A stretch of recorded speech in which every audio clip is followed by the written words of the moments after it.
Okay, hold on. Seriously, stop. Before we dive headfirst into this mess, let's just say the name for a second. Hannibal. Feel that? Shivers down your spine? If not, my friend, you're either made of stone or you just haven't grasped who we're dealing with yet. Because Hannibal isn't just the name of a Carthaginian general. Oh no. For ancient Rome, for nearly 2 decades, it was a living nightmare marching across their land. He was the very boogeyman used to scare disobedient Roman children. If you don't behave, Hannibal will come. And damn it, he did come. And when he came, the grown men in the Senate clutched their heads, and legions, considered invincible, fertilized the Italian soil. Hannibal at Portus. Hannibal is at the gates. This cry of terror echoed in the hearts of the Romans, and it wasn't just a figure of speech. He truly stood at their gates, breathing down their necks, and it seemed just a little more and the eternal city would fall. But let's take it step by step. I'm already galloping ahead like Numidian cavalry. Rome, back then a young, brash, sharp-toothed wolf pup, having just consolidated its power over all of Italy and casting a greedy eye on Sicily. Carthage, an old sea wolf, a Phoenician colony that had grown into a mighty trading empire, spreading its influence from the coasts of Africa to Spain. Their interests couldn't help but clash, and clash they did. The First Punic War erupted. Punic.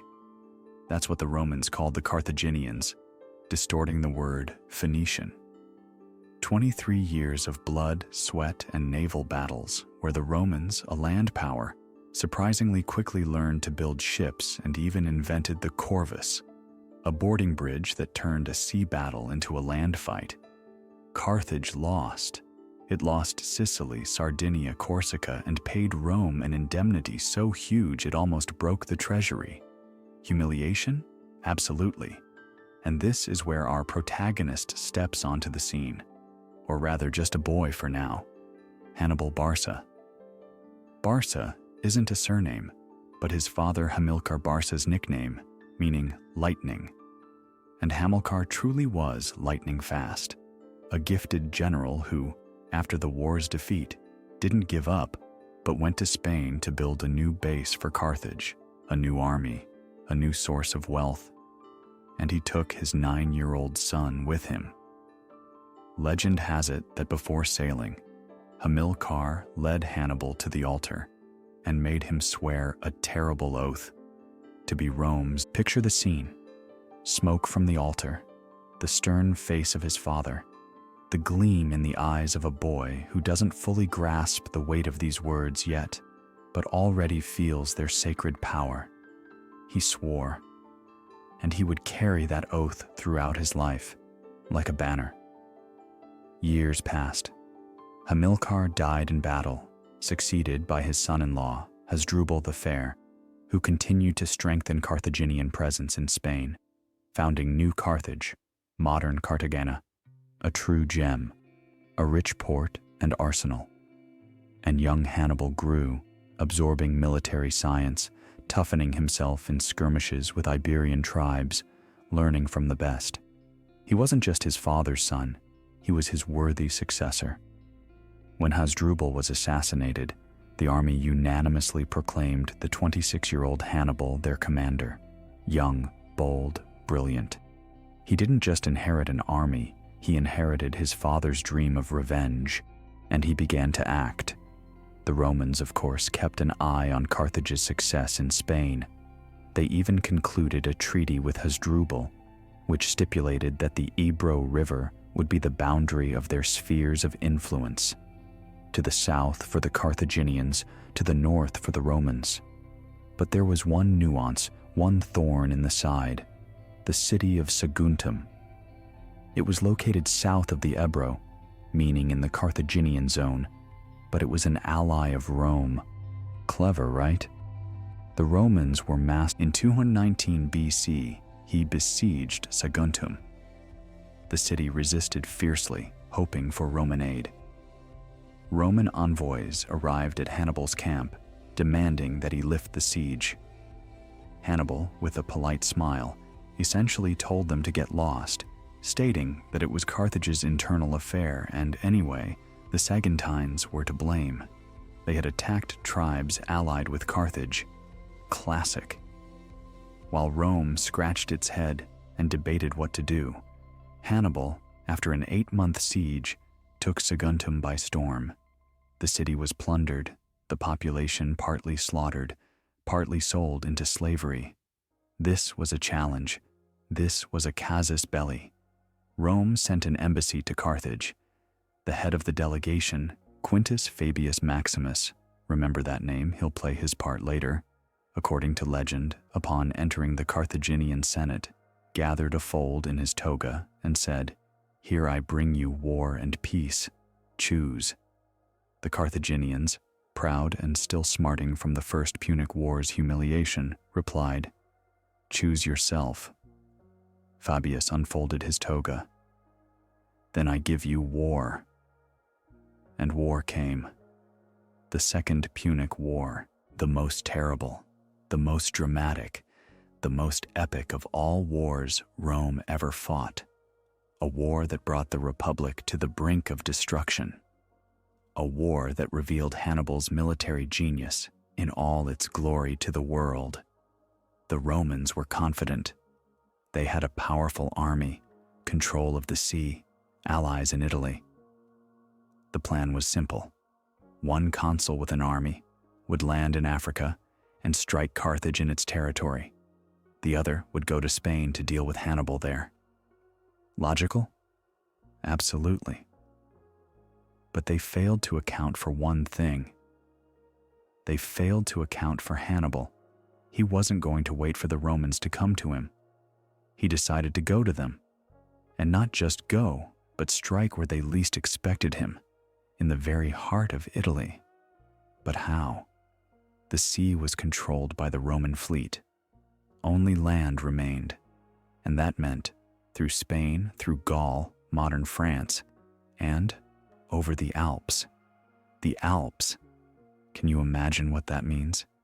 Even today, with modern equipment, he assembled an army, about 90,000 infantry, 12,000 cavalry, and 37 elephants, and he set off.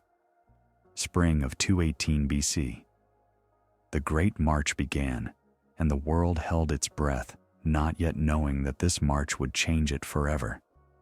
This was just the beginning of a legend written in blood and iron, despair and incredible resilience, a legend about a man who defied the most powerful state of his time and almost won. Almost. But that almost stretched into 17 long years of terror for Rome. 17 years when the name Hannibal was synonymous with death and destruction. And now, here we stand on the threshold of this monumental undertaking, and the cold alpine wind is already beginning to howl, foretelling the storm. Hold on tight. It's only going to get more intense. He hadn't even crossed the Pyrenees yet, and the tension was already so high you could feel the sparks. The Romans, naturally, learned of his plans, but somehow,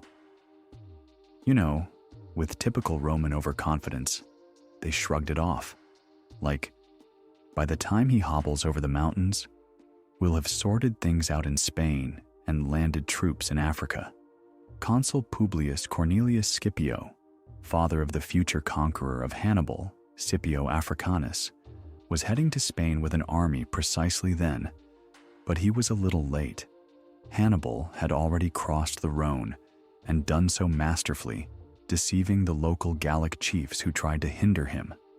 Scipio, landing at Massilia, modern Marseille, learned that the Carthaginian was nearby, but couldn't intercept him. Hannibal was like a ghost, elusive and fast, and it was then, it seems, that it began to dawn on Scipio that things were looking grim. He sent the main part of his army onward to Spain, under the command of his brother Gnaeus, while he himself hastened back to Italy to meet Hannibal there in the north when he descended from the Alps. If he descended. Because crossing the Alps is a whole other story. Or rather, a tragic ballad. The Romans, of course, were no pushovers, and their initial plan to land in Spain and Africa was perfectly sound. They simply couldn't imagine that anyone in their right mind would attempt to drag a massive army over the Alps. It would be like trying to airlift a tank division over Mount Everest using hot air balloons today. Consul Publius Cornelius Scipio, the very one who was supposed to meet Hannibal in Spain, arrived a little late at the mouth of the Rhone, only to discover that the cunning Carthaginian was already somewhere ahead, racing towards the Alpine passes. Scipio was an experienced soldier, and he understood.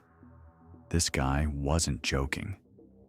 Leaving part of his forces under the command of his brother Gnaeus Cornelius Scipio, with orders to continue on to Spain, to cut off Hannibal's supply lines and reinforcements, a shrewd move it must be admitted, Publius himself raced back by sea to northern Italy, to Cisalpine Gaul, to gather legions there and meet the unwelcome guest at the foot of the mountains. He calculated that if Hannibal even made it out of that icy hell, his army would be so exhausted that it would be easy prey. Logical? More than. But Hannibal wasn't about logic. He was about audacity bordering on madness and brilliant calculation. So imagine, late September, early October of 218 BC. Hannibal approaches the foothills of the Alps. Before him, a wall of rock, ice, and snow stretching into the sky. His warriors, Iberians, Libyans, Numidians, men of the south, accustomed to sun and warmth. For them, these mountains were a strange, hostile world.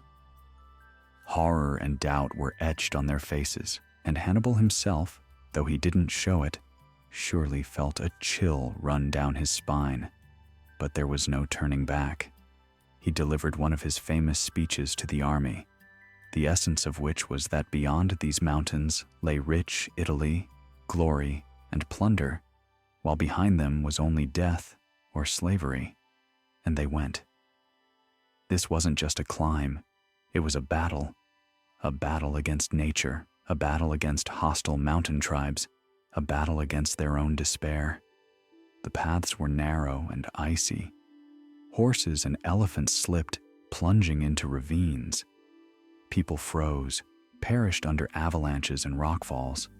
The local Allobrogian Gauls, and then other Highlanders, constantly set ambushes, showered the Carthaginians with stones from above, attacked the stretched-out columns.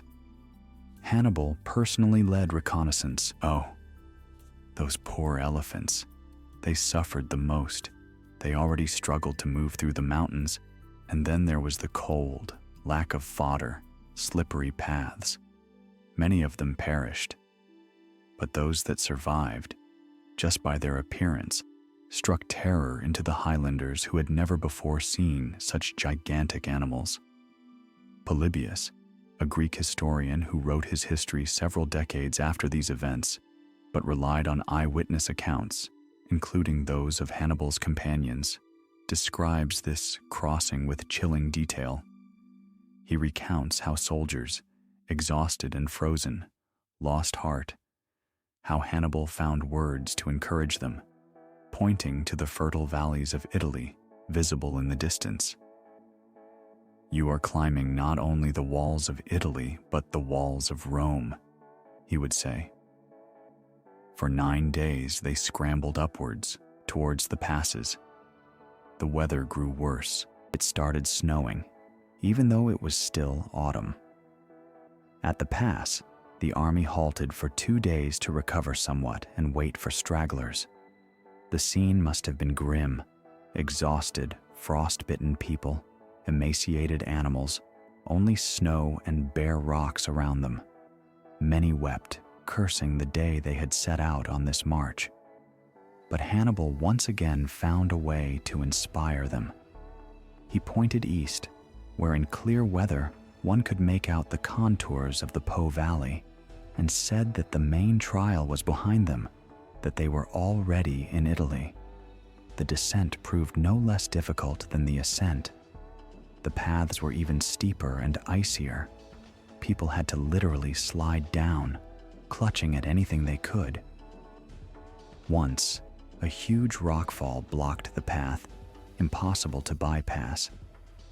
Hannibal had to use his ingenuity. At his command, the soldiers built a huge fire on the rock face, and when the stone was red hot, they poured vinegar, or according to another version, wine. Vinegar was scarce on it. The sudden temperature change cracked the rock, and they managed to break it up, clearing a passage. Modern historians and engineers debate how realistic this is, but the legend is compelling. 15 days. 15 days of hell. When Hannibal's army finally descended into the Po River Valley, it was a pitiable sight. Of the 90,000 infantry, 12,000 cavalry, and 37 elephants that left Spain, according to various estimates, between 20,000 and 26,000 infantry, about 6,000 cavalry, and only a few elephants made it to Italy. The losses were colossal, more than half the army. The men were exhausted, frostbitten, many were sick. Any other general in Hannibal's place would probably have concluded the mission was a failure and tried to retreat.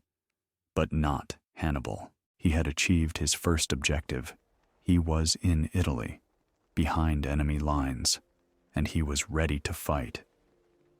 The Romans, in the person of Consul Scipio, were already waiting for him.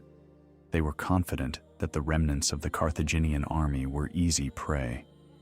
They didn't yet know the devilish tenacity and genius they were about to face. The crossing of the Alps became a legend.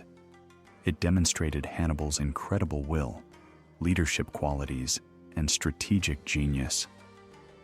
It showed that nothing was impossible for this man. And this was just the beginning of his Italian campaign, which would plunge Rome into terror and despair for many years. The sheer fact that he did it was already a victory, a psychological one. He showed Rome that he could strike where they least expected it. It was like someone breaking into your house not through the door or window, but by digging a tunnel under the foundation and popping up in the middle of the living room. Shock and awe. And now, standing on Italian soil, looking at his battered but unbroken warriors, Hannibal must surely have recalled the oath he had sworn to his father. He was here. He was ready to seek vengeance. And Rome had to answer for everything. Northern Italy, the Po Valley, was primarily inhabited by Gallic tribes, the Insubres, the Boii, who had only recently been subjugated by Rome and harbored resentment towards it. Hannibal counted on their support, and he was not mistaken. As soon as word of his arrival spread through the region, the Gauls began flocking to his banners, seeing him as a liberator from the Roman yoke. His army quickly began to be replenished with fresh troops. This was the first unpleasant surprise for the Romans. They thought they would be dealing with a handful of ragtag survivors, but instead faced a battered, yet rapidly growing and motivated enemy. Furthermore, on territory hostile to Rome, Consul Scipio, arriving at Placentia, modern Piacenza, was alarmed.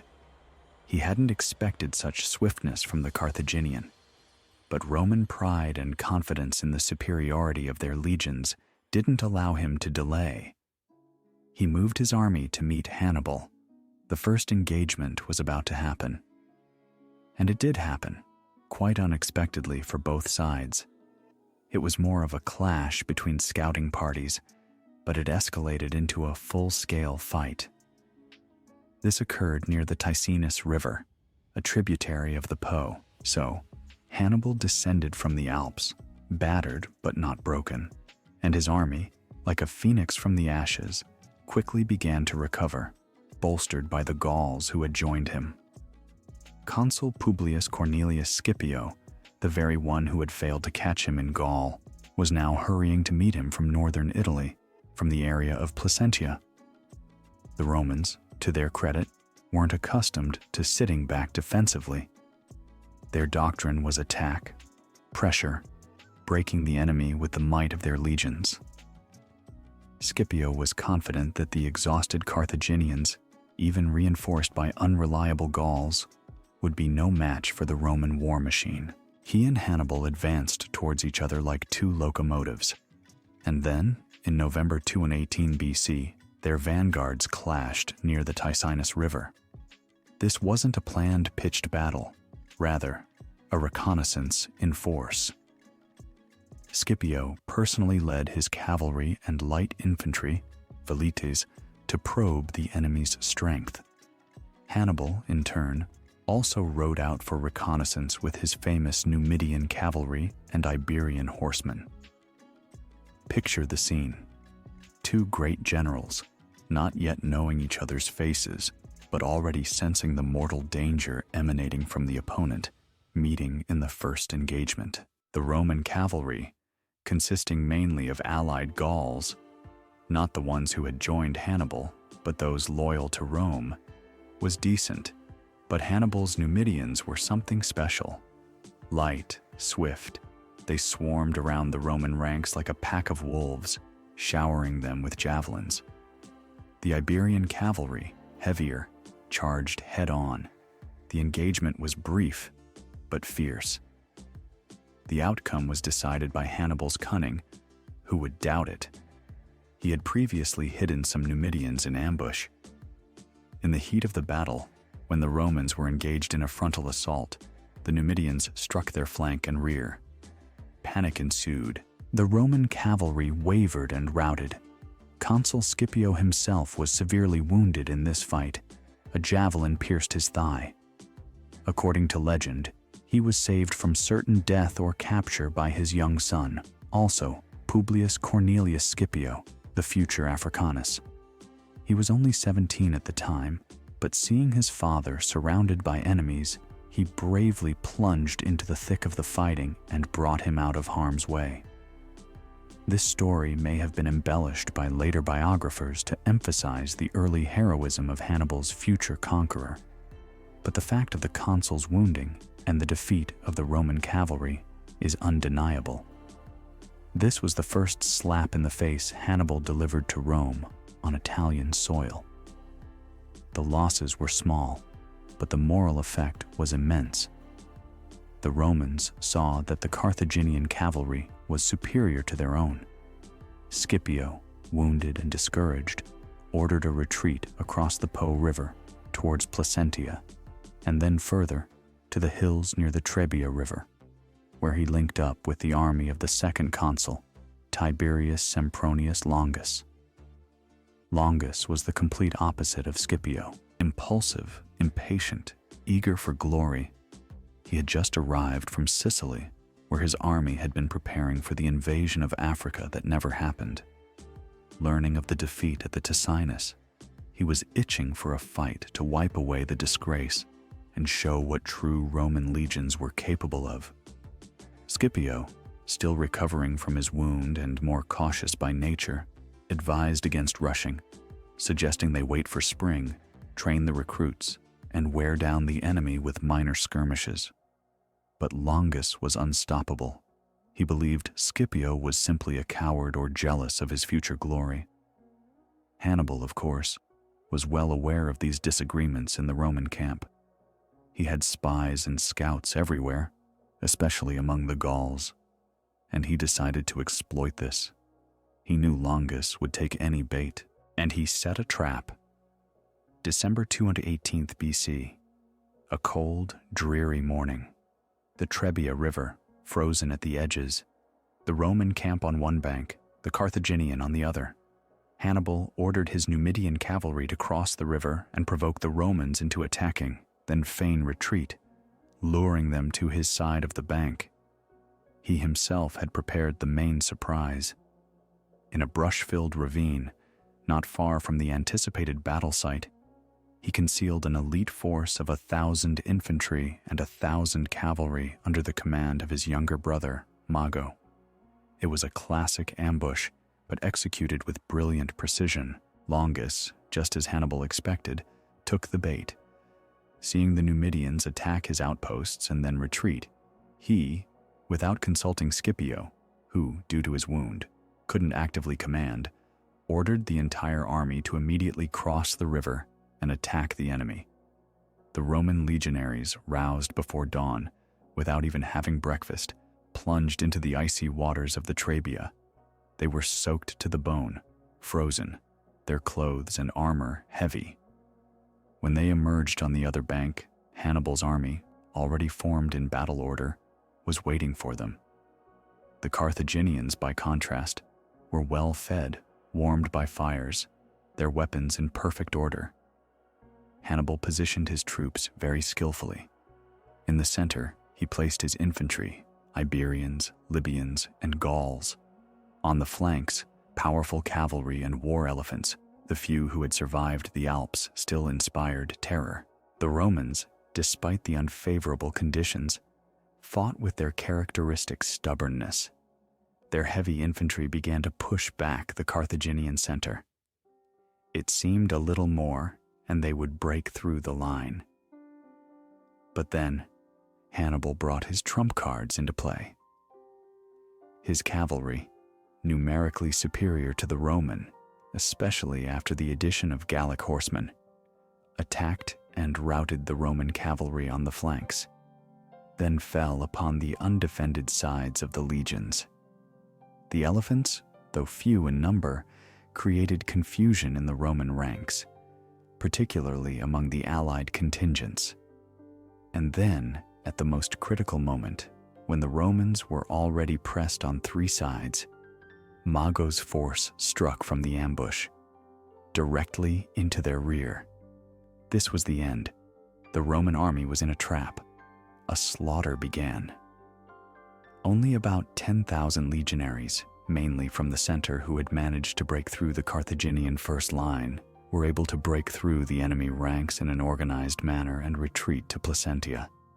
The rest were either killed, captured, or drowned in the Trebia while attempting to flee. Roman losses were catastrophic, between 20,000 and 30,000 men. Hannibal lost significantly fewer, mostly among his Gallic allies. The Battle of the Trebia was Hannibal's second major victory in Italy.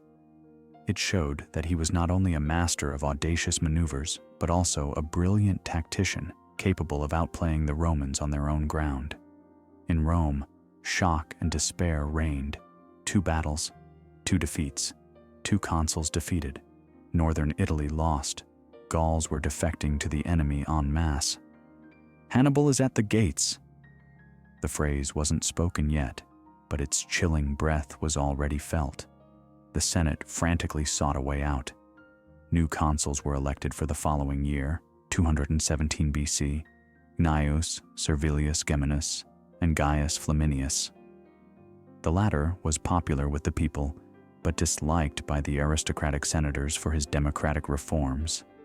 He was a decisive man, but, as it turned out, too overconfident and not very skilled in military matters. Hannibal, having wintered in Cisalpine Gaul and further strengthening his army with Gauls, prepared for a new thrust, south, into the very heart of Italy, into Etruria. To get there, he once again had to accomplish something extraordinary: a crossing of the Apennines and the swamps of the Arno River. This crossing, though not as epic as the Alpine one, was no less agonizing. For 4 days and 3 nights, the army marched waist-deep in water, through fens and swamps. The men suffered from sleeplessness. There was nowhere to sleep except on the corpses of fallen animals. Illness, insect bites. Hannibal himself, riding on the only remaining elephant to be above the water, contracted a severe eye infection and consequently went blind in one eye. But he led his army through again, once more surprising the Romans by appearing where he wasn't expected. He outflanked the army of Consul Flaminius, stationed near Arretium, modern Arezzo, and began devastating the rich lands of Etruria, provoking him into battle. Flaminius, like Longus, was hot-headed and impatient. He couldn't stand by and watch the enemy wreak havoc right under his nose, and so he moved to pursue Hannibal, eager to force a battle.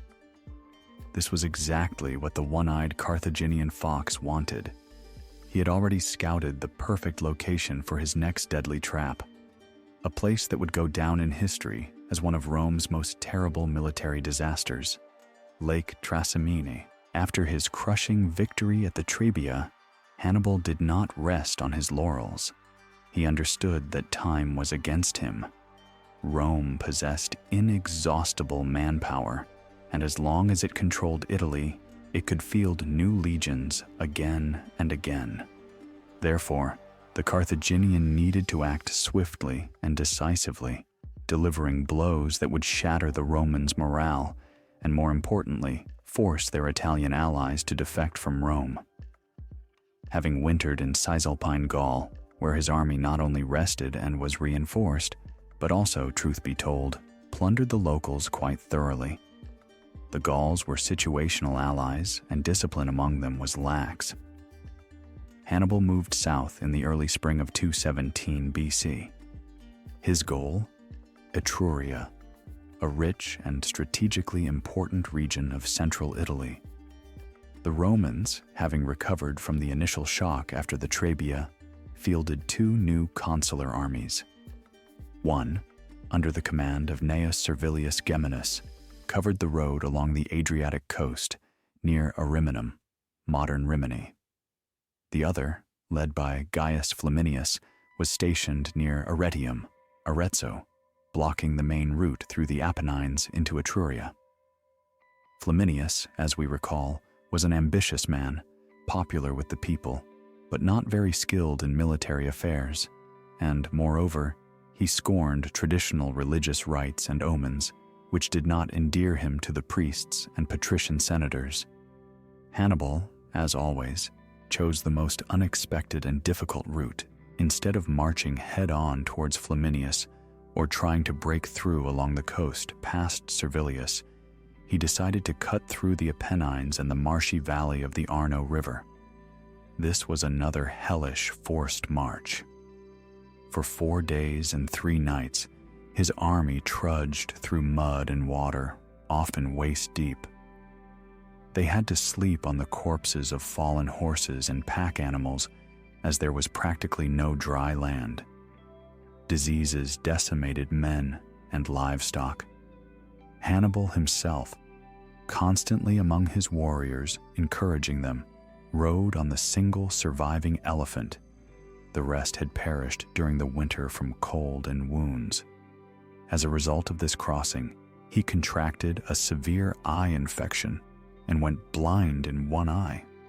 He was now a one-eyed general, which, however, only added a sinister aura to his image. But the objective was achieved. Hannibal reached Etruria, placing himself between Flaminius and Rome, essentially behind the consular army. Flaminius was furious. Not only had the enemy outmaneuvered him, but he had also begun deliberately ravaging the fields and burning the villas of the Etruscans, Rome's allies, right under his nose. This was a deliberate provocation. Hannibal knew his opponent's psychology. He knew that Flaminius, a proud and impulsive man, would not tolerate such humiliation and would rush in pursuit, forgetting caution. And Flaminius did rush, against the advice of his more experienced officers, who suggested waiting to link up with Servilius's army. He ordered the immediate pursuit of the Carthaginians. He wanted to defeat Hannibal single-handedly and enter Rome as a triumphator. Hannibal, meanwhile, retreating, lured him further and further until he found the perfect location for his next deadly trap. This place, the northern shore of Lake Trasimene. Imagine a narrow valley, squeezed on one side by a high wooded ridge, and on the other by the waters of the lake. This valley narrows towards the east, forming a defile, a perfect place to trap the enemy. Hannibal positioned his troops with devilish cunning. At the narrowest point, at the exit of the valley, he placed his heavy infantry, Iberians and Libyans, blocking the road. On the slopes of the hills overlooking the road, he concealed his light infantry and Gallic allies in the woods. And the cavalry, his famous Numidian and Iberian horsemen, he positioned even further back, at the western entrance to the valley, to cut off the Romans' route of retreat once they were fully drawn into the trap.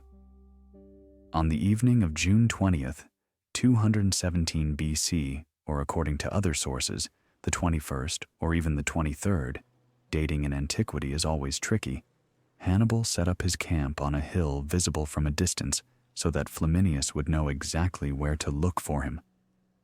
Meanwhile, he spent the entire night positioning his warriors.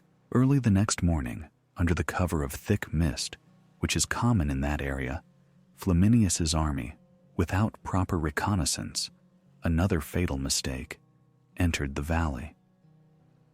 The Romans marched in a long, stretched-out column, confident that the enemy was somewhere ahead, by their camp. They could see nothing around them because of the fog that thickly enveloped the low ground, while on the hills, where the Carthaginians were hidden, it was already sunny and clear. Hannibal waited. He waited until the entire Roman army, all 30,000 plus men, were drawn into this narrow defile, until the tail of the column had passed the western entrance where his cavalry was hidden. And when that moment arrived, he gave the order. Signal trumpets sounded the battle cry, and then hell broke loose. From the hills, with roars and battle cries, the Carthaginians and Gauls descended on the unsuspecting Romans from all sides. Light infantry showered them with javelins and stones. The cavalry cut off their retreat and struck their rear. Hannibal's heavy infantry blocked the way forward.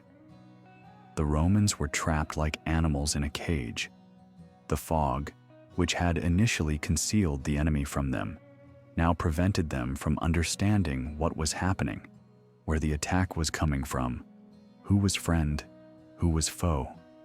Panic and chaos ensued. The legionaries, caught completely by surprise, didn't even have time to form ranks. Each man fought for himself. Flaminius, finally grasping the full horror of his situation, tried to organize resistance, rushing through the ranks, urging the soldiers not to panic. But no one was listening anymore. Soon, he fell in battle, struck down, according to legend, by a Gallic warrior named Ducarius, who recognized him as the consul responsible for the recent defeat of the Insubrian Gauls. The battle, if it could be called a battle and not a massacre, lasted about 3 hours. Pressed from all sides, the Romans were driven towards the lake. Many tried to escape by swimming, but burdened by heavy armor, they drowned or became easy targets for enemy skirmishers. Others huddled together and were cut down. About 6,000 Romans, mainly from the vanguard, managed to break through Hannibal's heavy infantry screen to the east, but the next day they were surrounded and taken prisoner by the cavalry of Maharbal, one of Hannibal's best cavalry commanders. The outcome of the Battle of Lake Trasimene was monstrous for Rome.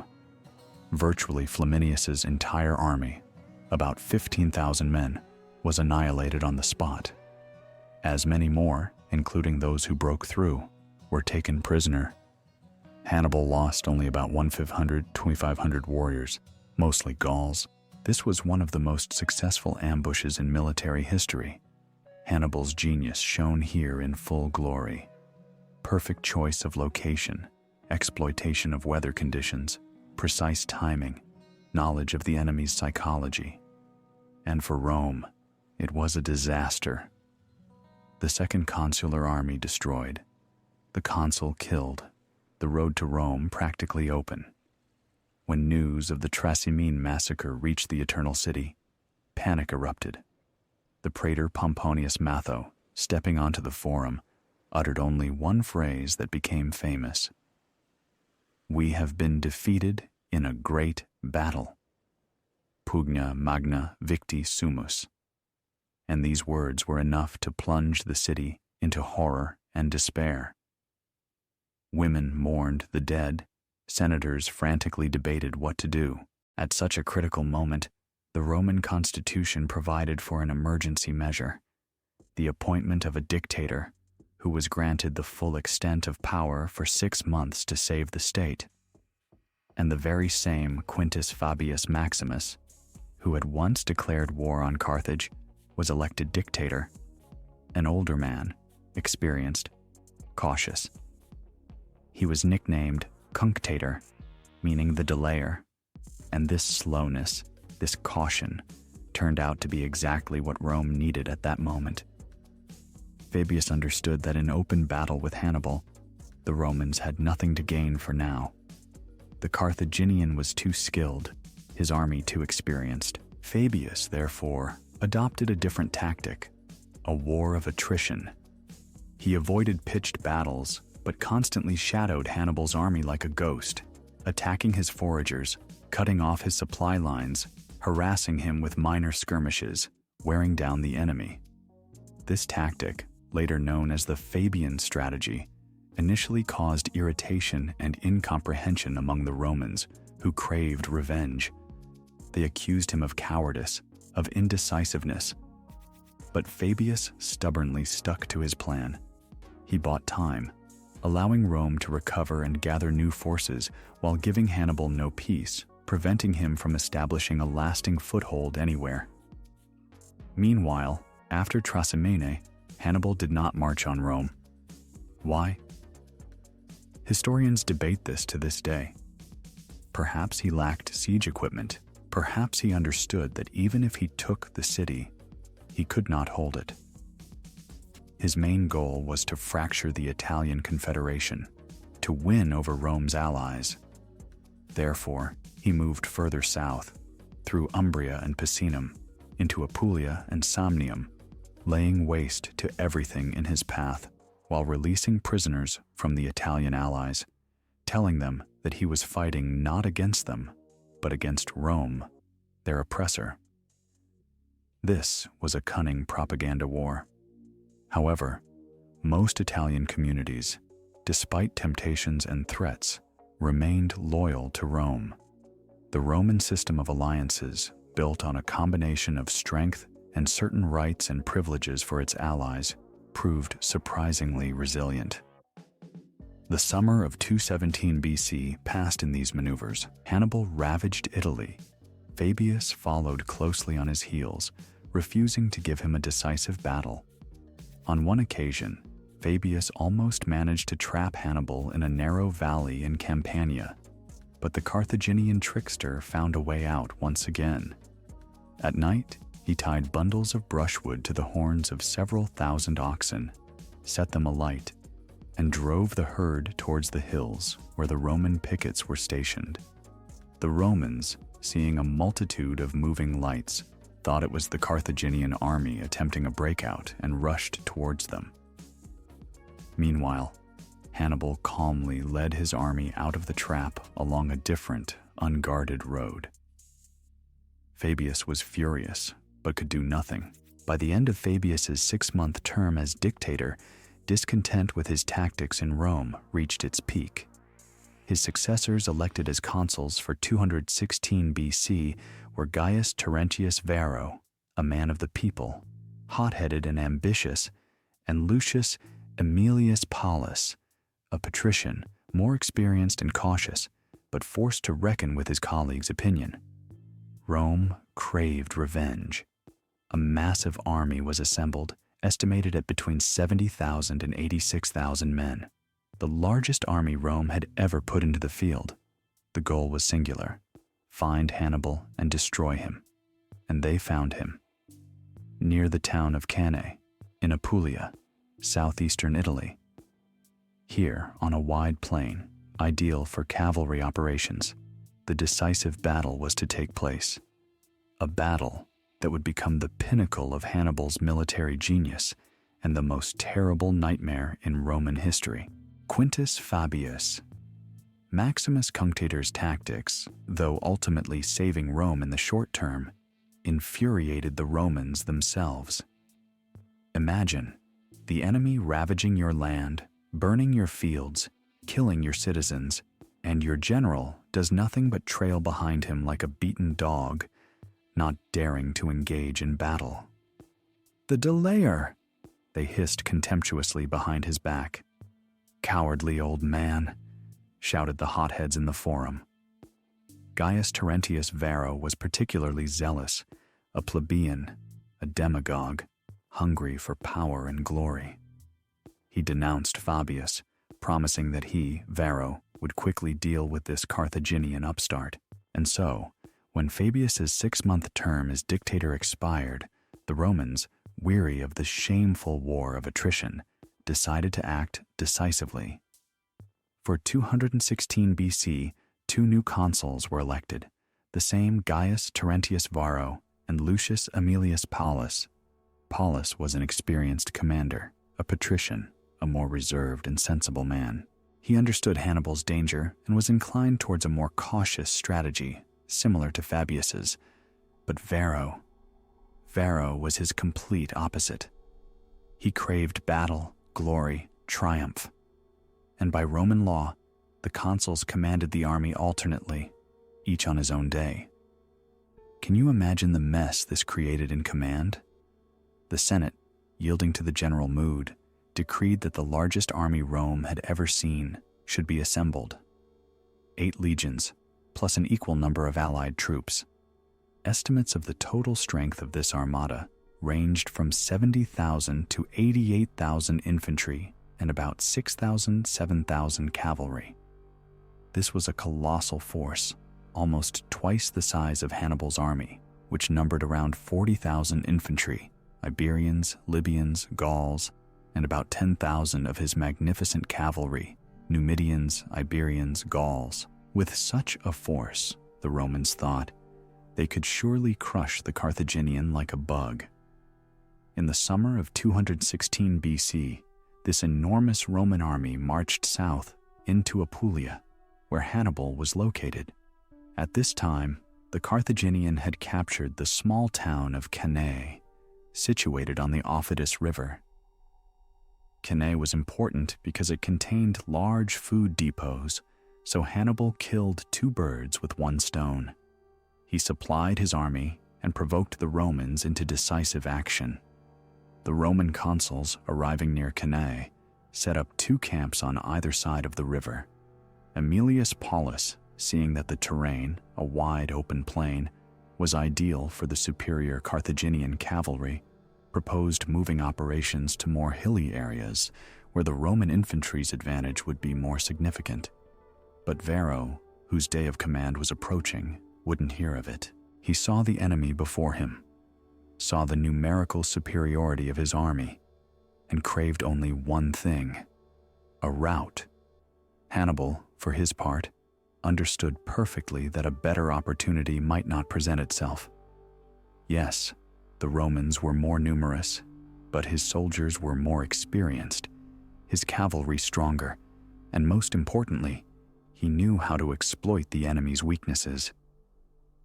On the morning of August 2nd, 216 BC, a date that became black for Rome, Varro, whose turn it was to command that day, ordered the army to form up for battle on the plain north of the Aufidus. The Romans adopted their traditional formation, but with one significant alteration. Ordinarily, the legions were drawn up in 3 lines: hastati, principes, triarii, with the maniples, the basic tactical units, arranged in a quincunx pattern, allowing the rear lines to advance through the gaps. But Varro, aiming to fully exploit his numerical superiority in infantry and break the Carthaginian center with a massed assault, ordered the maniples to be formed much deeper and more densely than usual. In essence, this was a massive, dense phalanx designed for a crushing battering ram effect. The Roman cavalry, the weaker arm, was divided into 2 wings. On the right flank, by the river, stood the Roman cavalry under the command of Aemilius Paulus. On the left, on the open plain, was the allied cavalry under Varro. Hannibal drew up his army opposite, using the Aufidus River to secure his right flank. He understood that his infantry could not withstand a frontal assault from such a mass of Romans. Therefore, he employed one of the most brilliant tactical stratagems in the history of warfare. In the center, he placed his least reliable infantry, the Gauls and Iberians, and drew them up not in a straight line, but in a crescent shape, curved forward, facing the Romans. This was a bait. On the flanks of this crescent, slightly to the rear, he positioned his best infantry, battle-hardened African veterans, Libyans, armed with captured Roman weapons and formed in deep columns. On his left flank, opposite Aemilius Paulus's Roman cavalry, Hannibal concentrated his heavy Iberian and Gallic cavalry under the command of Hasdrubal, not to be confused with Hannibal's brother who fought in Spain. This was his main striking force. On the right flank, opposite Varro's allied cavalry, he placed his famous light Numidian cavalry under the command of Maharbal, whose task was to tie down the enemy and prevent them from attacking the flank of the Carthaginian infantry. The battle began with the traditional skirmish of light troops, slingers, javelin throwers. Then the Roman infantry advanced to the attack. A massive, unstoppable force of legionaries crashed into the center of the Carthaginian line on this salient crescent of Gauls and Iberians. Under the terrible pressure, the Gauls and Iberians began slowly retreating, as Hannibal had intended. The crescent began to give way inwards, turning into a concave arc. The Romans, seeing the enemy retreating, became emboldened and were drawn deeper and deeper into the developing pocket, compacting their ranks and losing maneuverability. They thought victory was near, that the Carthaginian center was about to break. Meanwhile, cavalry engagements flared up on the flanks. On Hannibal's left flank, his heavy cavalry under Hasdrubal rapidly attacked and literally swept away Aemilius Paulus's Roman cavalry. Paulus himself was wounded, but continued fighting on foot. Having routed the Roman horsemen, Hasdrubal did not pursue the fugitives, but performed a brilliant maneuver. He rode around behind the entire Roman army and struck Varro's allied cavalry, which was currently engaged in a fierce fight with Maharbal's Numidians. The allied cavalry could not withstand the double blow from front and rear. It too was broken and put to flight. Varro, incidentally, was among those who escaped by flight. Now, all the Carthaginian cavalry, both heavy and Numidian, was free. And Hasdrubal, leaving the Numidians to pursue the remnants of the enemy cavalry, led his heavy horsemen to the rear of the Roman infantry, which was still pressing the Carthaginian center, unaware of what was happening on the flanks. And this is where the trap closed. The Roman infantry, having penetrated deeply into the Carthaginian center, found itself surrounded on all sides. From the front, the Gauls and Iberians continued to press, now holding their ground instead of retreating. From the flanks, like two steel jaws, the columns of Hannibal's African infantry fell upon them, which until this moment had stood immobile. And from the rear, Hasdrubal's cavalry struck. The Roman army was caught in a cauldron, in a dense, huddled mass where it was impossible to maneuver or use weapons. What historians call the slaughter began. The Carthaginians methodically, rank by rank, annihilated the encircled Romans. It was a massacre. Soldiers in the rear ranks of the Roman formation couldn't even see the enemy. They simply perished under the pressure of their own comrades and blows arriving from nowhere. Aemilius Paulus, wounded, refused to leave the field and died fighting to the end. Along with him fell dozens of senators, former consuls, military tribunes, the flower of the Roman aristocracy. The Roman losses were monstrous, unprecedented.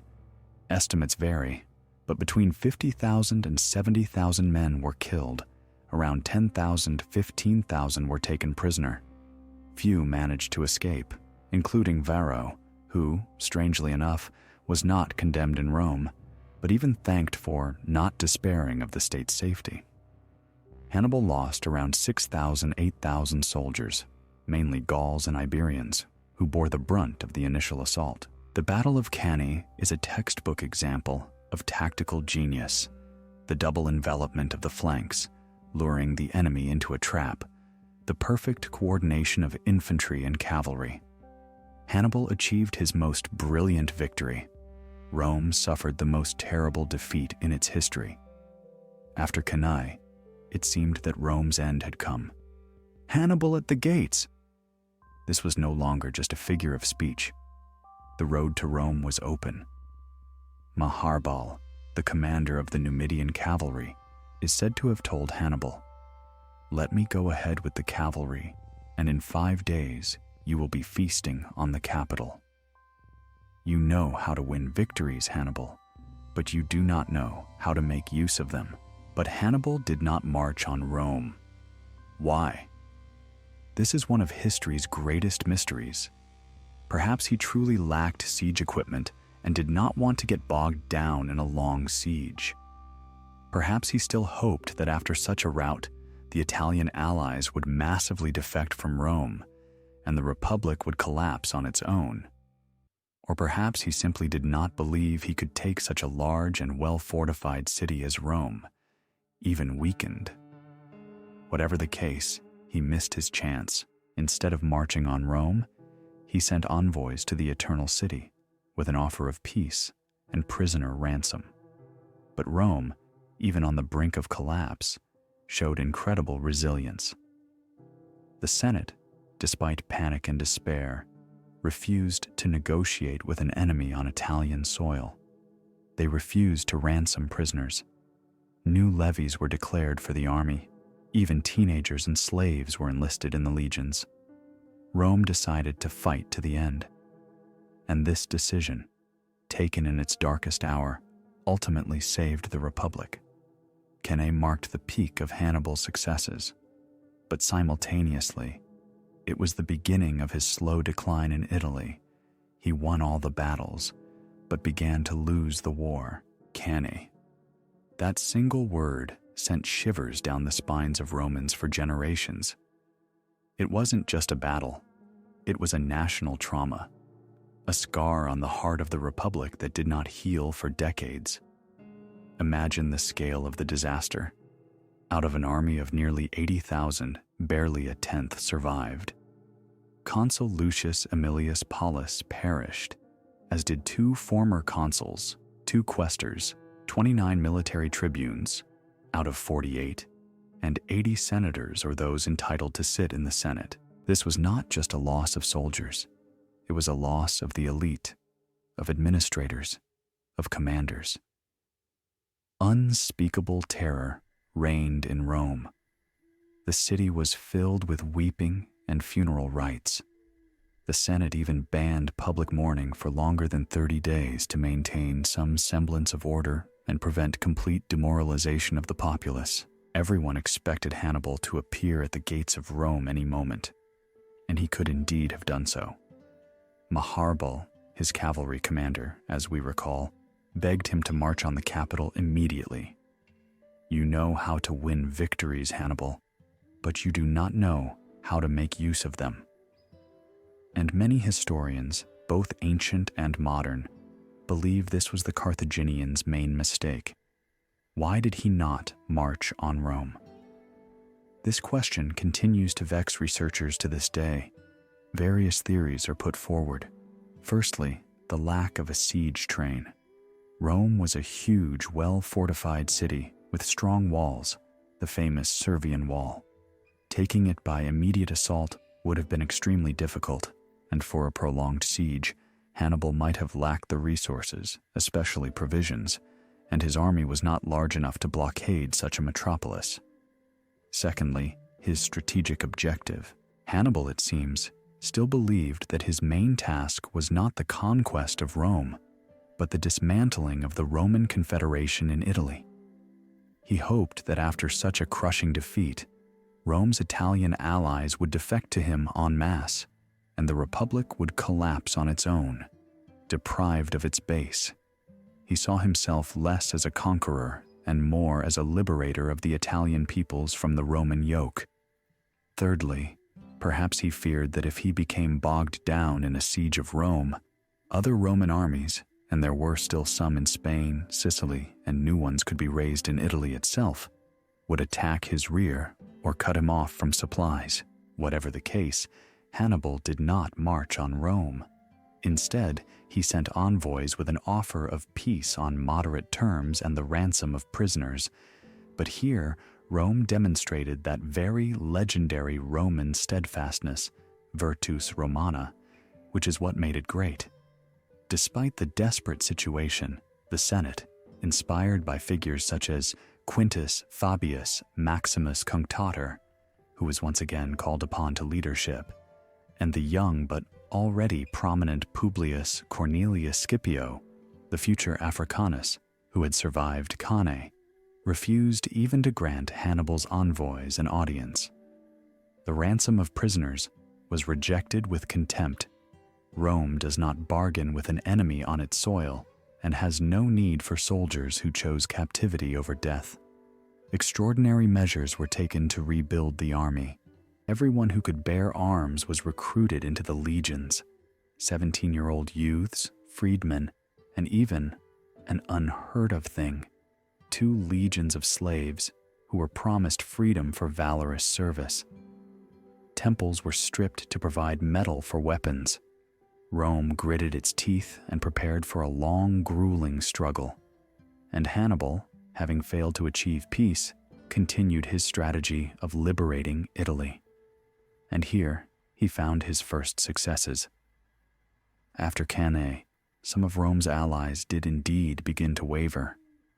The most significant gain for Hannibal was the defection of Capua to his side, the second largest and wealthiest city in Italy after Rome. This was a serious blow to the Republic's prestige and resources. Many cities in Apulia, Lucania, Bruttium, and part of the Samnites also joined him. It seemed his plan was beginning to work.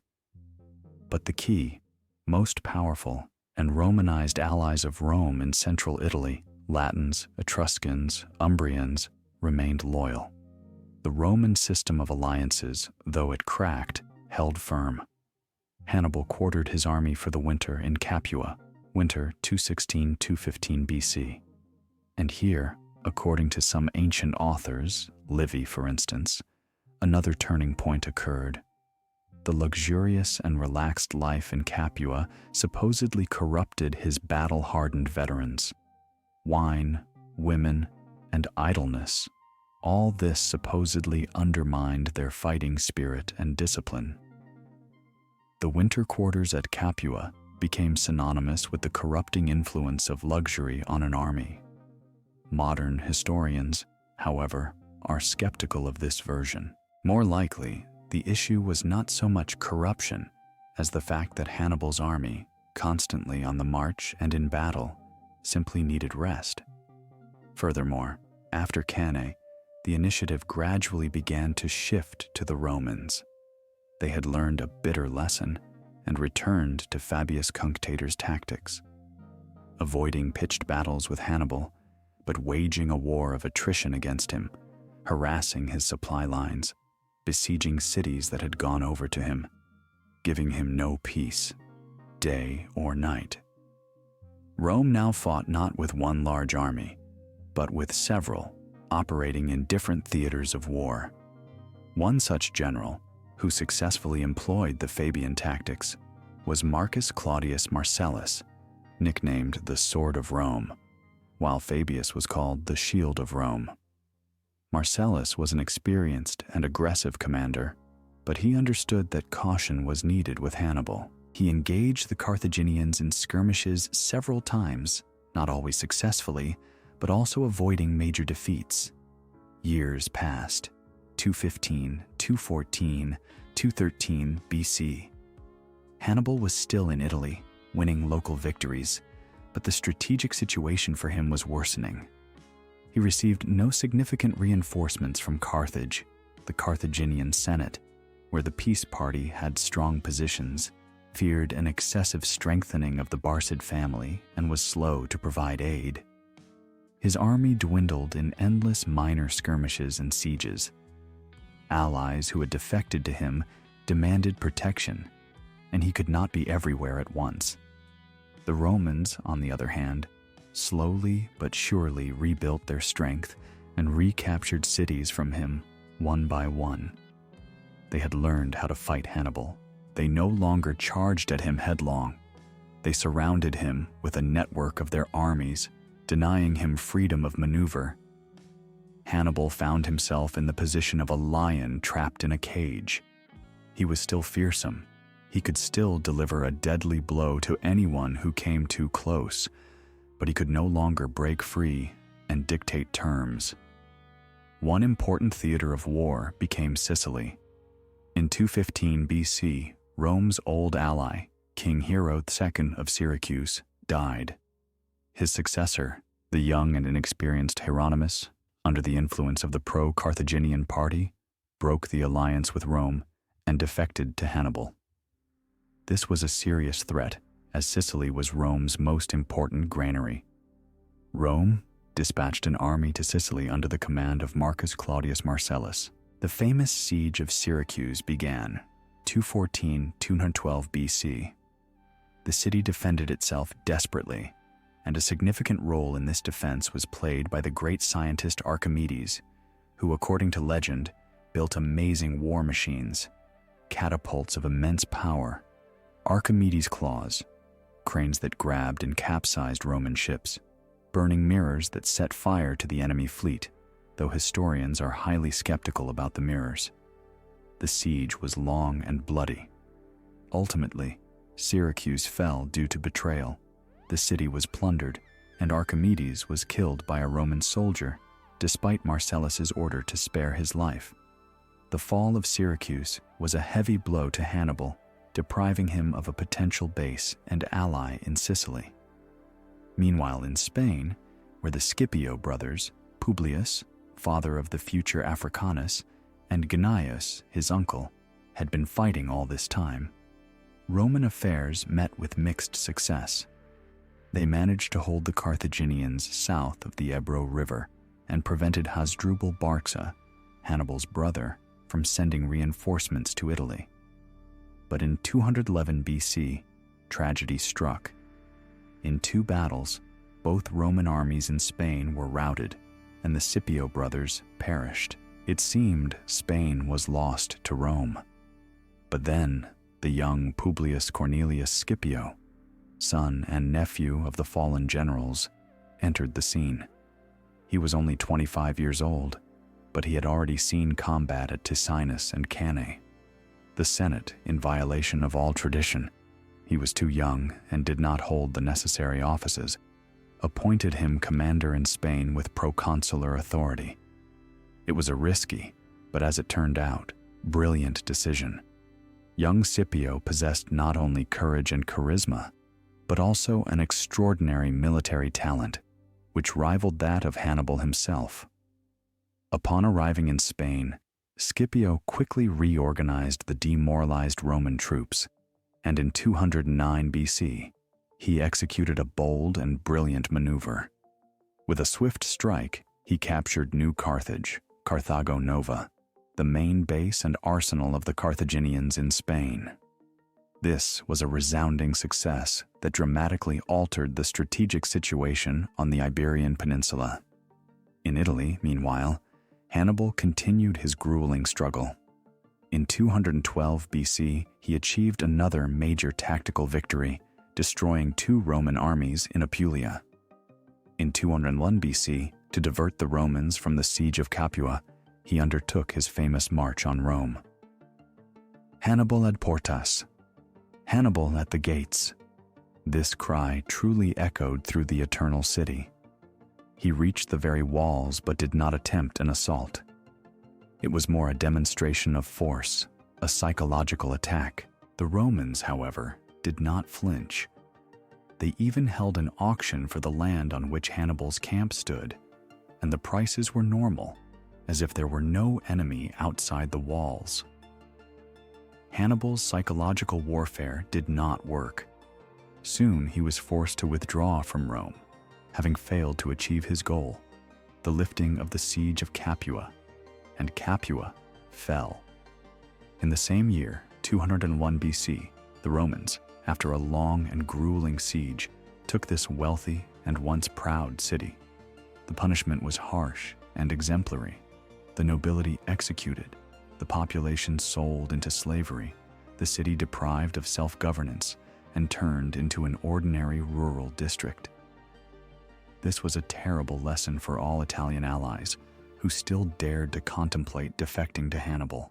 Rome showed that it did not forgive treason. The fall of Capua was a severe blow to the Carthaginian. He was losing his allies, his base in central Italy. His operational space was shrinking. He was still a military genius, capable of defeating any Roman army that dared to engage him in open battle on his terms. But the Romans had learned not to do this. They preferred to hem him in, retake cities, and cut off communications. This was a war of attrition, and in such a war, Rome, with its inexhaustible human and material resources, had a clear advantage. Hannibal was increasingly becoming a king without a kingdom, wandering through southern Italy, desperately trying to hold on to his remaining allies and find a way to turn the tide of the war. He needed reinforcements. He needed new fronts to divert Rome's forces. He placed great hopes on his brother Hasdrubal, who was still fighting in Spain, and on an alliance with Macedonia. King Philip V of Macedonia did indeed conclude an alliance with Hannibal after Cannae, hoping to exploit Rome's weakness to expand his territories in Illyria and Greece. This led to the First Macedonian War, 214–205 BC, which, however, was fought rather sluggishly by Rome and its Greek allies, mainly the Aetolian League, and did not have a significant impact on the course of events in Italy. Philip was ultimately unable to provide Hannibal with real assistance. The years stretched on, heavy with blood and sweat. 210, 209, 208 BC. Hannibal, trapped in southern Italy in Bruttium, still remained undefeated in the field, but was slowly losing the war. He won local victories such as at Herdonia in 210, where he again routed a Roman army, but these victories could no longer change the overall strategic picture. The Romans, like a hydra, immediately presented two new heads for everyone cut off. They recaptured Tarentum, 209 BC, an important port that had previously defected to Hannibal. True, Quintus Fabius Maximus the Younger, son of the Cunctator, perished in the process, but the Cunctator himself, who directed the siege, stoically endured this loss, stating that a father should be able to forgive his son's mistakes, and the state, a general's. Old Fabius, incidentally, lived to a ripe old age and died in 203 BC, never seeing Rome's final victory, but having done perhaps more for it than anyone else, with his wise and cautious tactics during the most difficult years. In 208 BC, Marcus Claudius Marcellus, the Sword of Rome, also perished. He fell into an ambush set by Hannibal's Numidian cavalry during a reconnaissance. This was a heavy loss for Rome, but Hannibal, according to tradition, paid military honors to his worthy opponent and saw to his burial. Even in the heat of war, he remained a man of honor, at least towards those of equal valor. But the main events that were to decide the outcome of the war were now unfolding far from Italy, in Spain. Young Publius Cornelius Scipio, after the brilliant capture of New Carthage, continued to press the Carthaginian armies. His tactics were innovative for the Romans. He paid immense attention to reconnaissance, mobility, and troop training, used stratagems and unexpected maneuvers, much like his main counterpart, Hannibal. Scipio was not just a talented general, He was a charismatic leader who could inspire his soldiers and even win over the local Iberian tribes who were weary of Carthaginian rule. In 208 BC, Scipio fought a battle against Hasdrubal Barca, Hannibal's brother, at Baecula in southern Spain. It was not a major battle, and Hasdrubal managed an orderly retreat, preserving most of his army. But Scipio achieved his main objective. He prevented Hasdrubal from linking up with the other Carthaginian armies in Spain under the command of Mago Barca, another of Hannibal's brothers, and Hasdrubal, son of Gisgo. However, after Baecula, Hasdrubal Barca made a desperate, but from his perspective, the only possible decision. He realized that holding Spain against the increasingly powerful Scipio would be extremely difficult, and he decided to repeat his older brother's feat, to gather all his remaining forces and break through Gaul and the Alps into Italy to join Hannibal. If they succeeded, if the two Barcid armies united on Italian soil, it could prove a mortal blow to Rome.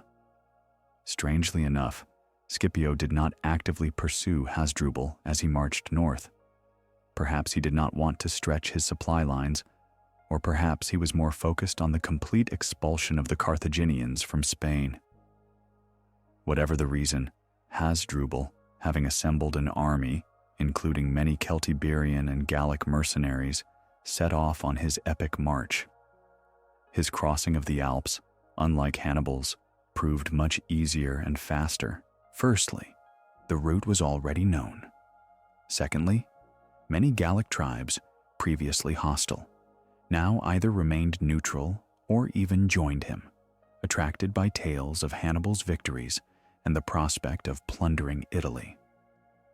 In the spring of 207 BC, Hasdrubal descended into Cisalpine Gaul, commanding a fresh and quite numerous army, around 30,000 men.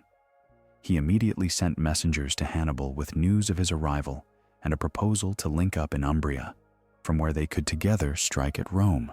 For Rome, this was the moment of truth. Two Barcid armies in Italy. This was the worst nightmare imaginable. If they united, their combined numbers and battle experience could prove an insurmountable force. Panic reigned in Rome, comparable only to the days after Cannae.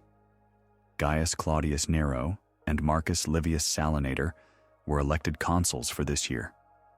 Both were experienced generals, but there was an old enmity between them.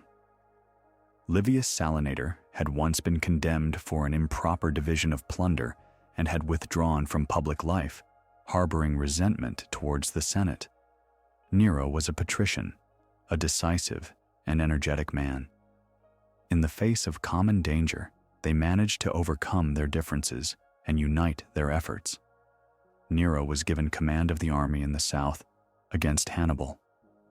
Livius Salinator was given command in the north against Hasdrubal, who was also joined by Praetor Lucius Porcius Licinus. And this is where one of those incredible turns of fate occurred that decide the outcome of wars. Hasdrubal's messengers, heading to Hannibal, were intercepted by the Romans. All the brothers' plans fell into Claudius Nero's hands. Nero understood that their junction must be prevented, and he made a daring, almost insane decision. Leaving the majority of his army in the south to tie down Hannibal, who knew nothing of the messenger's failure and was still awaiting news from his brother, Nero, with a picked force of 7,000 of his best soldiers, 6,000 infantry and 1,000 cavalry, made a forced march north to link up with Livius Salinator. This was an incredible risk. Had Hannibal learned of the weakening of the Roman army in the south, he could easily have routed it. Had Hasdrubal learned of Nero's approach, he could have avoided battle or attempted to break through to his brother by another route. But Nero acted swiftly and secretly. In 7 days, his detachment covered about 400 kilometers, marching day and night. The local population, understanding the importance of the moment, aided him in every way, with provisions, transport, guides. It was a true patriotic surge. Nero linked up with Livius Salinator's army near the town of Sena Gallica, modern Senegalia, not far from the Matauro River, where Hasdrubal was already located. He did this so secretly that Hasdrubal suspected nothing. However, the next morning, when the armies formed up for battle, Hasdrubal's experienced eye noticed that there seemed to be more Romans, and some soldiers had worn shields and exhausted horses, sure signs of a long march. He also heard a double trumpet call signaling the start of the day in the Roman camp, indicating the presence of 2 consuls. Hasdrubal realized that he was facing not one, but 2 consular armies, and that Hannibal had likely either been defeated or deceived. He attempted to avoid battle and began retreating along the Metaurus River during the night, seeking a ford for crossing. But his guides deceived him and fled, and the Romans caught up with him at dawn on June 22, 207 BC, according to another version, in autumn. The Battle of the Metaurus was inevitable. Hasdrubal, realizing he was trapped, decided to give battle. He drew up his army, consisting of Iberians, Ligurians, and Gauls, on hilly terrain. The Iberians, his best soldiers, occupied the right flank. In the center were the Ligurians, and the left flank, which rested on difficult hilly ground, was held by the Gauls, the least reliable part of his army. The Romans attacked. Livius Salinator with his legions fell upon Hasdrubal's Iberians. The fighting here was fierce and bloody. The Iberians fought with desperate bravery. In the center, the Romans also pushed back the Ligurians. But Hasdrubal's left flank, where the Gauls stood, proved practically invulnerable due to the terrain. Claudius Nero, commanding the Roman right flank, saw that he could not effectively attack the Gauls here. And then he made another brilliant tactical move that decided the outcome of the battle. Leaving a small screen against the Gauls, he made a flanking maneuver with the majority of his troops, passing behind his own army, and struck the flank and rear of Hasdrubal's Iberians, who were at that time engaged in a fierce fight with Livius's legions. This was the decisive blow. The Iberians, attacked from the front, flank, and rear, wavered and began to retreat. Their retreat turned into a rout. The Ligurians in the center were also crushed. Hasdrubal Barca, seeing that the battle was lost, did not want to outlive the defeat and the disgrace of capture. He threw himself into the thickest of the fight and died a hero, fighting to the end. His death finally demoralized the remnants of the Carthaginian army. A massacre began. Carthaginian losses were enormous, about 10,000 killed, including Hasdrubal himself, and many prisoners. The Romans lost about 2,000 men. The Battle of the Metaurus became the decisive engagement of the Second Punic War in the Italian theater. It deprived Hannibal of his last hope of receiving large reinforcements and turning the tide of the war. Claudius Nero, having won this great victory, did not rest on his laurels. He ordered Hasdrubal's head to be cut off, and, returning south with his detachment as swiftly as he had come, rode up to Hannibal's camp and threw his brother's severed head over the palisade. According to another, more dramatic version, Hasdrubal's head was impaled on a spear and displayed before the Carthaginian camp, and the Iberian prisoners were paraded before Hannibal, so that he would have no doubt about the outcome of the battle.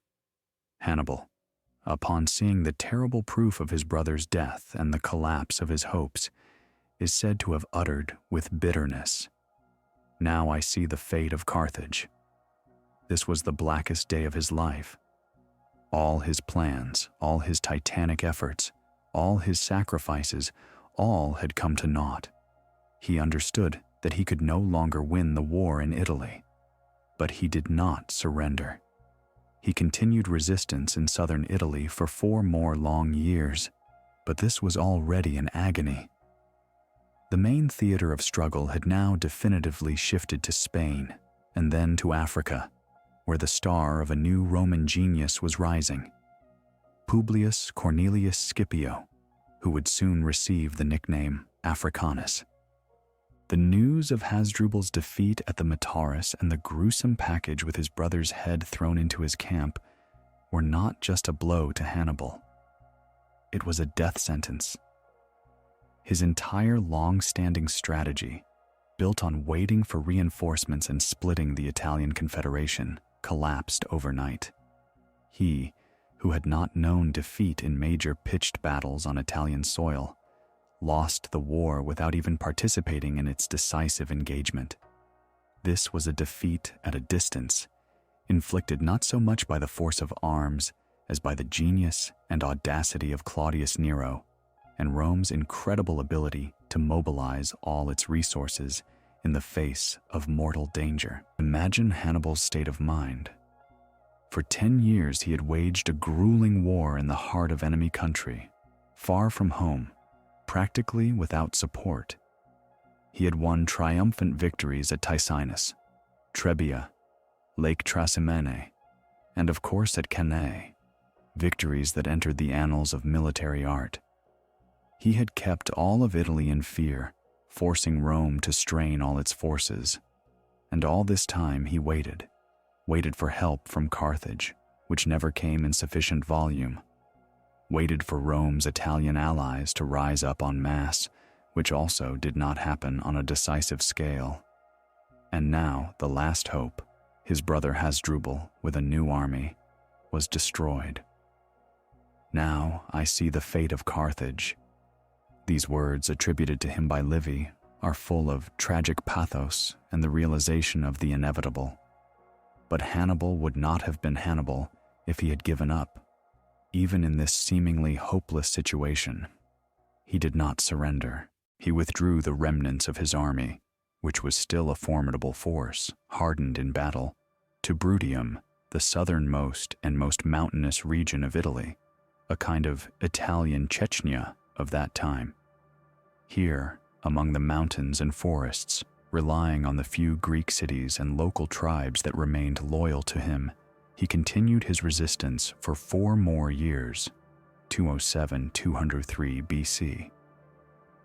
This was no longer an offensive war, but a stubborn defense, the goal of which was to tie down Roman forces in Italy for as long as possible, inflict damage wherever possible, and perhaps wait for some miracle. The miracle did not happen. The Romans, rid of the threat of Hasdrubal in the north, could now concentrate even more forces against Hannibal in the south. They did not dare to engage him in a pitched battle. They remembered Cannae too well, but continued to methodically push him back, recapturing city after city, cutting off supply routes. This was a war of attrition in which Hannibal had no chance. Meanwhile, the star of Publius Cornelius Scipio was burning ever brighter. After Hasdrubal Barca's departure from Spain, Scipio continued his victorious march.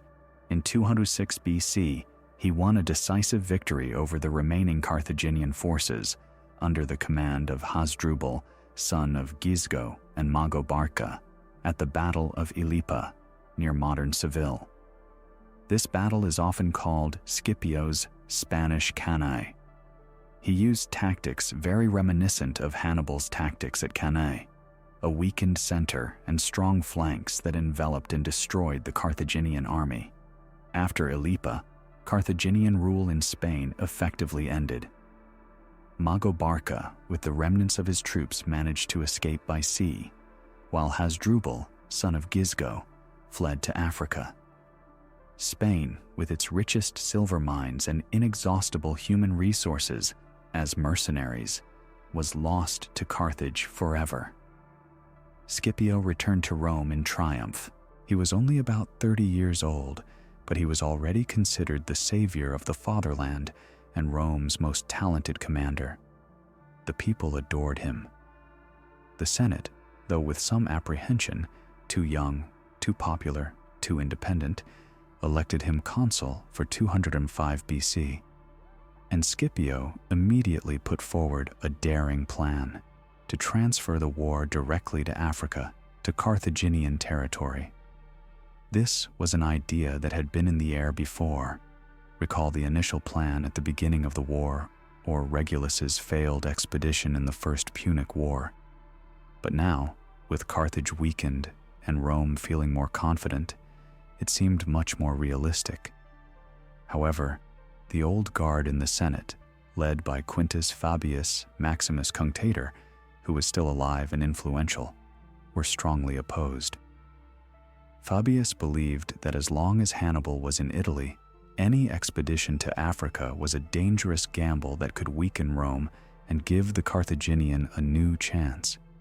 He called for first definitively dealing with Hannibal on Italian soil. A heated debate erupted between Scipio and Fabius, youth and audacity versus age and caution. Scipio passionately argued that the best way to force Hannibal to leave Italy was to create a threat to Carthage itself. If the Romans landed in Africa, the Carthaginian government would be forced to recall Hannibal to defend his homeland. In the end, Scipio managed to convince the Senate, albeit with some restrictions. He was allowed to go to Africa, but not given a full army. He was given command in Sicily and the right to recruit volunteers. This was a kind of test. If he could raise an army and succeed, good. If not, the Senate would wash its hands of it. But Scipio was not one to be deterred by difficulties. In Sicily, he engaged in feverish activity.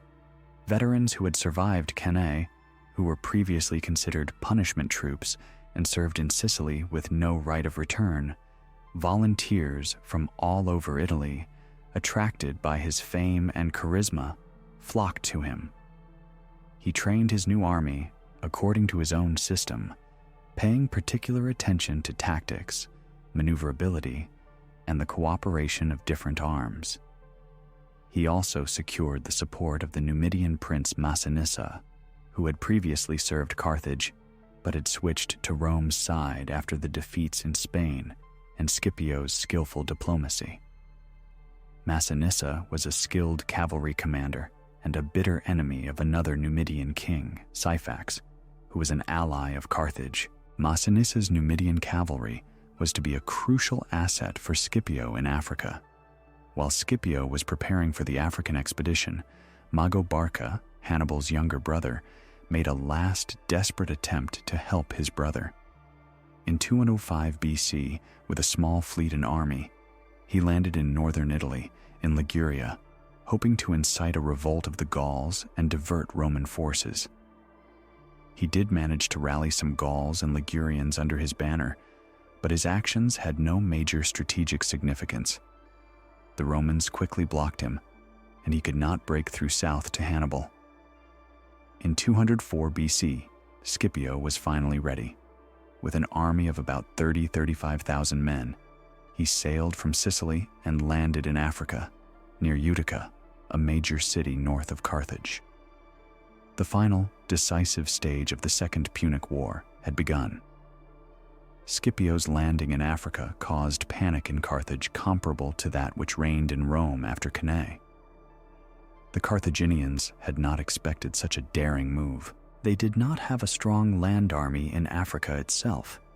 They always relied on mercenaries and allies, as well as Hannibal's army, which was far away.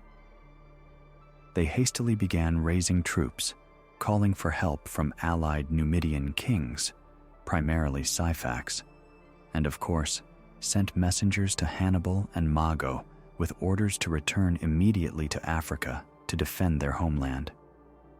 Scipio, upon landing, did not immediately storm Utica or Carthage. He began by ravaging the surrounding areas, demonstrating his strength and winning over the local Libyans who were dissatisfied with Carthaginian oppression.